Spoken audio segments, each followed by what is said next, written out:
This video contains news and analysis related to a recent terror attack in Kashmir.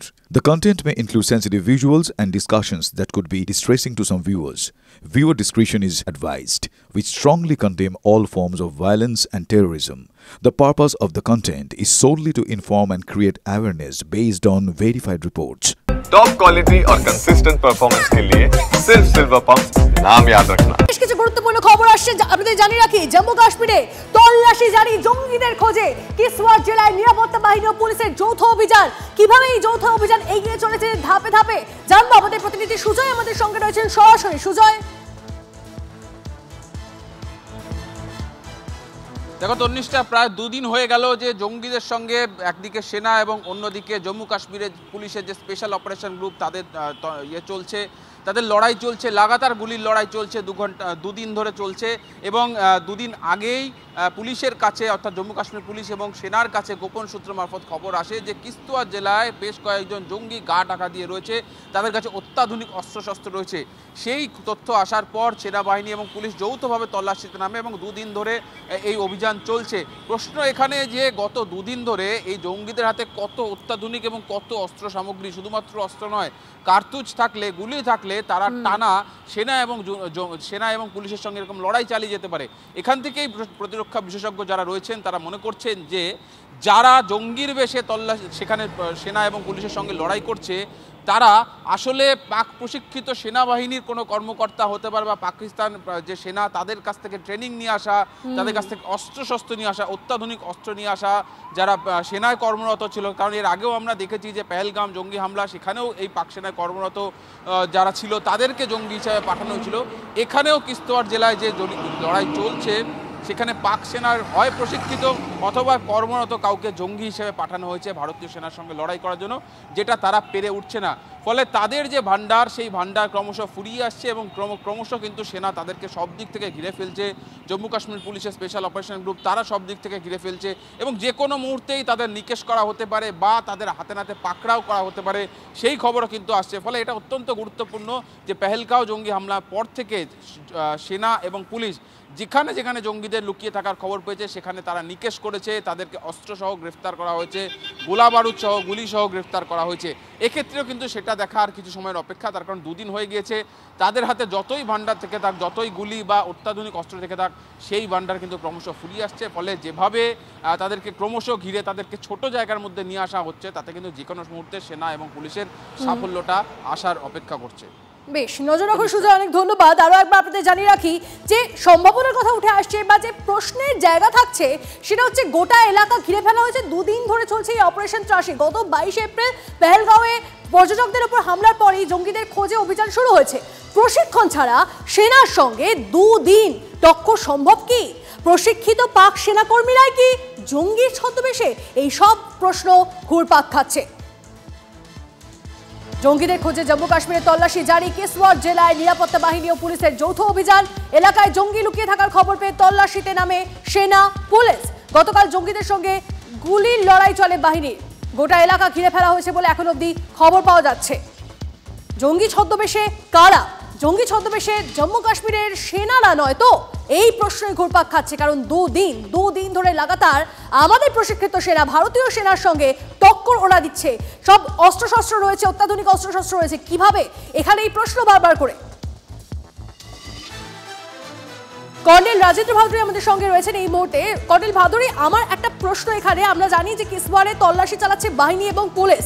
গত দুদিন ধরে এই যে আমাদের যারা ভারতীয় সেনা রয়েছে, প্রশিক্ষিত সেনা, তাদের সঙ্গে ওরা মানে যারা জঙ্গি বলা হচ্ছে তারা টক্কর দিচ্ছে কি করে? প্রশিক্ষণ ছাড়া কি তাদের পক্ষে সম্ভব? তারপরে অত্যাধুনিক অস্ত্রশস্ত্র তাদের কাছে রয়েছে। প্রশিক্ষিত পাক সেনা কর্মীরাই কি জঙ্গির ছদ্মবেশে? না, প্রশিক্ষিত হওয়া জরুরি নয়।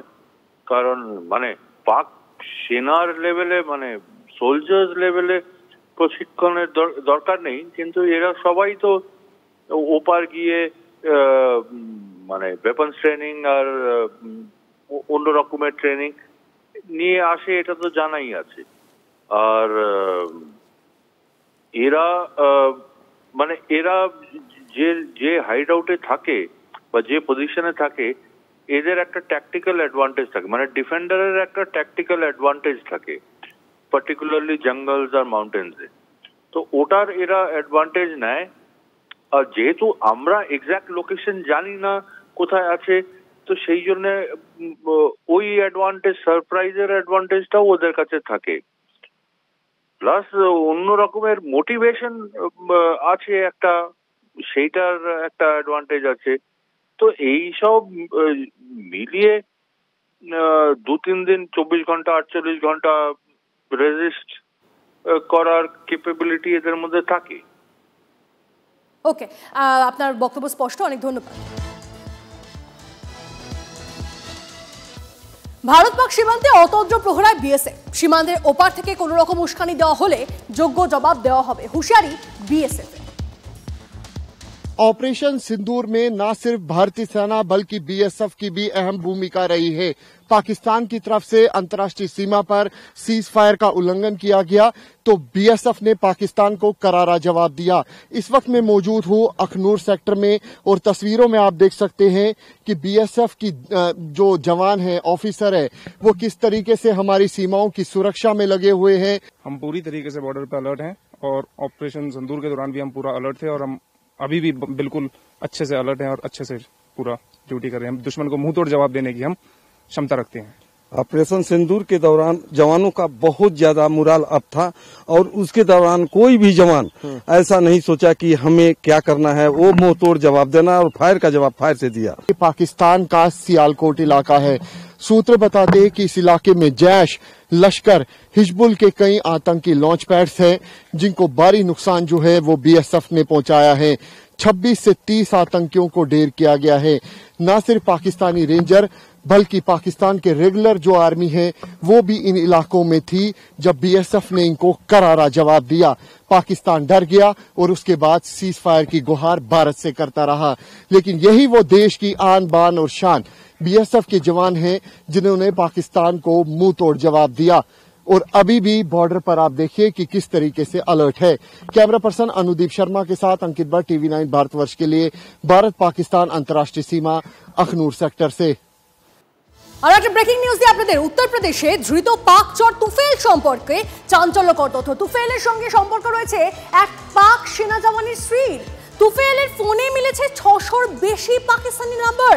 আরো কিছু তথ্য রয়েছে, চাঞ্চল্যকর তথ্য আসছে। আমাদের প্রতিনিধি শান্ত আমাদের সঙ্গে রয়েছেন। শান্ত, আর কি জানা যাচ্ছে? দেখো, শুধুমাত্র পাক সেনার স্ত্রীর সঙ্গে সম্পর্ক বা 600টি ফোন নাম্বার পাওয়া গেছে তার ফোন থেকে তা নয়, একই সঙ্গে নিষিদ্ধ জঙ্গি সংগঠন তেহরিক-ই-লাব্বাইকের সঙ্গেও তার যে ঘনিষ্ঠ সম্পর্ক ছিল সেটা কিন্তু তার ফোন গেটে পেয়েছেন তদন্তকারীরা। এবং সেই তেহরিক-ই-লাব্বাইকের হোয়াটসঅ্যাপ গ্রুপের সদস্যও ছিল টুফেল। স্বাভাবিকভাবেই সে যে জঙ্গি সংগঠনের হয়ে এই দেশে থেকে গুপ্তচর বৃত্তির কাজ করছিল তা কিন্তু নিঃসন্দেহে মনে করছেন তদন্তকারীরা। যে দেশে ভারতের শরীয়তি আইন চালু করারও কথা বলেছিল, স্বাভাবিকভাবেই সে জঙ্গি সংগঠনের কাজ করছিল এবং পাকিস্তানের গুপ্তচর সংস্থা ISI এর কাছে লালকেল্লা সহ দিল্লি এবং একাধিক জায়গা গুরুত্বপূর্ণ ছবি তুলে দিয়েছিল। সেটাও কিন্তু তার ফোনের হোয়াটসঅ্যাপের গ্রুপে ঢুকে খুঁজে পেয়েছেন তদন্তকারীরা। তবে সে শুধু ভারতের উত্তরের দিকে বা দক্ষিণের দিকের বা পূর্বের শুধু ছবি তুলে পাঠাতো, নাকি সামরিক ঘাঁটিগুলোতে ঘুরতো এবং সেখানকার অফিসিয়ালদের সঙ্গে তার যোগসাজশ ছিল, সেটা কিন্তু তাকে জেরা করে জানার চেষ্টা হচ্ছে। তবে আরো যিনি একটা বিষয় জানার চেষ্টা হচ্ছে, জ্যোতি রানী মালহোত্রার সঙ্গে তার কোনো লিঙ্ক রয়েছে কিনা। কারণ যেভাবে এই চেন তৈরি হয়েছে, যেভাবে একের পর এক গুপ্তচর ধরা পড়ছে ISI এ মদতপুষ্ট, তাতে কোথাও না কোথাও মনে করা হচ্ছে যে এরা ধরা পড়লেও এদের মাথা এখনো ধরা পড়েনি, এদের মাথা এখনো ভারতে রয়েছে। তাকে ধরা খোঁজে রয়েছে তদন্তকারীরা। স্বাভাবিকভাবে একাধিক তথ্য এবং সামরিক ঘাঁটি সংক্রান্ত নির্দিষ্ট ছবিও যে ইতিমধ্যে পাচার হয়ে গিয়েছে তা নিয়ে কিন্তু নিশ্চিত তদন্তকারী দলের সদস্যরা। ইতিমধ্যেই তাকে জেরা চলছে। শুধুমাত্র পাকিস্তানি যে জওয়ানের স্ত্রীর সঙ্গে ফোনে যোগাযোগে সে কি কি তথ্য পাঠাতো, কি কি কথা বলতো, সেগুলো তার সঙ্গে ধন্যবাদ।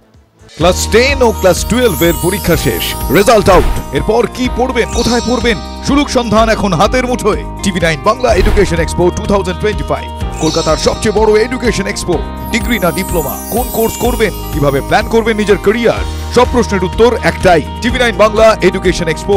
একই ছাদের তলায় থাকছে নামকরা সব ইঞ্জিনিয়ারিং কলেজ, বিশ্ববিদ্যালয়, মেডিকেল ও management institution. TV9 Bangla education expo 2025, 31শে মে ও 1 জুন বোস ইনস্টিটিউটে। কলেজ মোড় সেক্টর 5 সকাল 10টা থেকে সন্ধ্যে 7টা পর্যন্ত। এন্ট্রি একেবারে ফ্রি।